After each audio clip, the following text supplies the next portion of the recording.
యుద్ధం చేసే సైన్యాన్ని యుద్ధం మానేయమని అన్నాడు అంటే వాడు అత్యంత ప్రమాదకారి. ఎందుకంటే దేశం యుద్ధంలో ఉంది అంటే చచ్చినా సరే, మన వాళ్ళు చచ్చినా, మనమే చస్తున్నా సరే మన దేశం గెలవాలని కోరుకోవాలి. ఒకప్పుడు ఇజ్రాయెల్లో అట్లాంటి దేశభక్తి ఉండేది.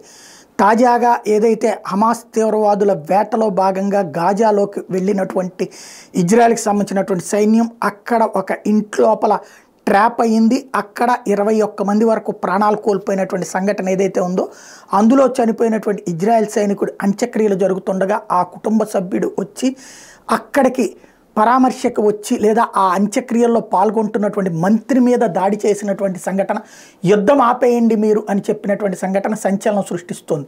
ఇజ్రాయలీల్లో ఈ పిరికి రక్తం ఎక్కడొచ్చింది, బానిసత్వ రక్తం ఎందుకు వచ్చిందో అర్థం కావట్లేదు. ఎందుకంటే ఓ పక్కన బందీలని చెరపట్టినటువంటి తీవ్రవాదులు రెచ్చిపోతుంటే, ఇజ్రాయెల్ లోపల యుద్ధమాపమని, బందీల గురించి చర్చలు జరపమని అడిగేటటువంటి ప్రజలు తయారయ్యారు అంటే బానిసత్వం వైపుకి ఇజ్రాయెల్ వెళ్ళడానికి ఎక్కువ టైం పట్టదు.